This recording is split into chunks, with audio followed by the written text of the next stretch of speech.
We are always putting women in the focus because we believe either they can be right or wrong. And of course, men are right. You are not recognizing people by their intelligence, by their capabilities, by their competence, only by their gender. So, here we are.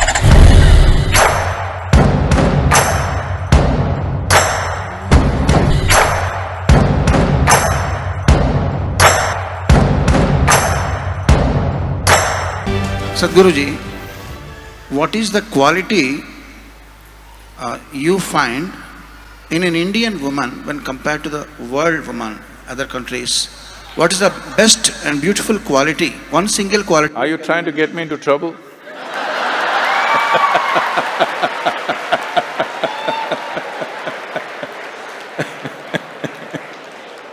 How she is different and how she is greater than when compared to the other women all over the world?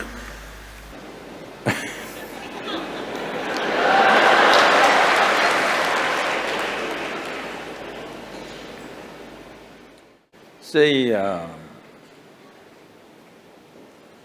don't know why we are putting only women on the focus.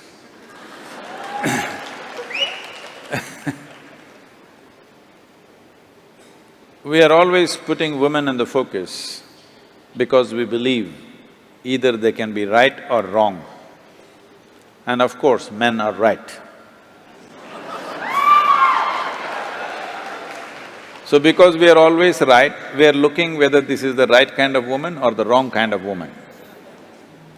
You must understand, for whatever reasons, the nature has given a larger responsibility for the woman in terms of bearing a child and having a profound influence on the child in the early part of child's life.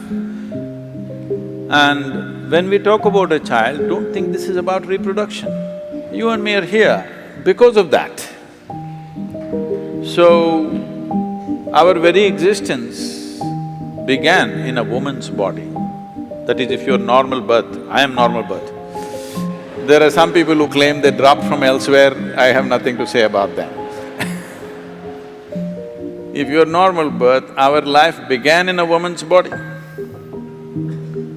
And today, the simple biological factors of being male or female, we are exaggerating it too much.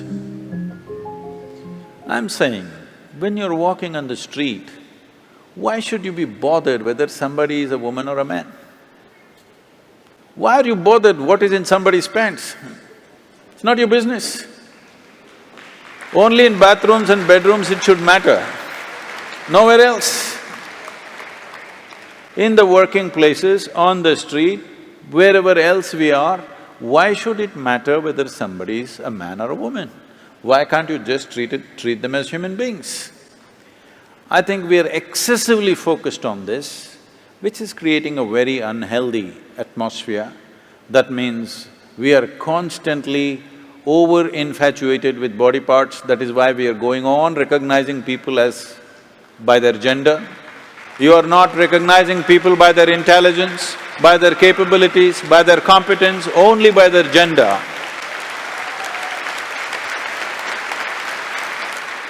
But it is not a fair way of looking at the world. For certain aspects of our life, gender is important. But for rest of the life, how much brains you got is important, how much capable you are is more important. Gender is only valid in certain relationships. In rest of the relationships, gender shouldn't even come into the picture. Only then there will be equality. There is no need there is no need to go on talking about women's rights. We must say human rights and women are part of it, that's all. So, about the Indian woman, should I still talk?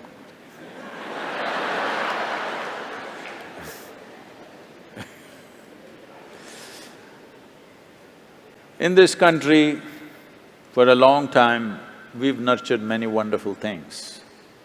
But these wonderful things, because of many misunderstandings, have also taken on very horrendous forms. When I say it's taken on horrendous forms, many simple things which were done for the protection of the woman, for the well-being of the woman, have become discriminatory over a period of times and taken on very horrendous forms of exploitation. We must look back and see why these little things were created. If we don't address these things, the Western world is on a binge because they want to make male and female equal. It is not necessary to be equal. Equal opportunity is fine. It is not necessary to expect a woman to do the same things that a man is doing. Then what is the point of the gender differentiation that nature has made? It's important. The feminine in the world is as important as the masculine in the world. But today, in the name of equality, women are coming to a place where they are beginning to act like men because they know that's the only way they can succeed in the world. The only way they can succeed is they have to act like men. You see even women doing like this these days. This is not necessary because if you destroy the feminine, then you truly have enslaved the woman. If you do not value the feminine in the world, all the gentleness will go away, you will have a marketplace at home also. It's already happening big time. Before people marry, they're making an agreement. When we break, who will get what in this house? Yes, prenuptial agreements are being made. Before we get married, already an agreement, if we break, my bank balance is mine, yours is yours. How can two people live like this? But here, still we have the joy of two people becoming one and enjoying that. Maybe after some time you will fight, but still, at least you have the joy of weaving two lives into one. When you go at it like this suspiciously in the name of equality, you will never know the joy of knowing each other, mingling with each other, being one with each other. Nothing will happen. Home will become a marketplace. This is because of wrong ideas of equality.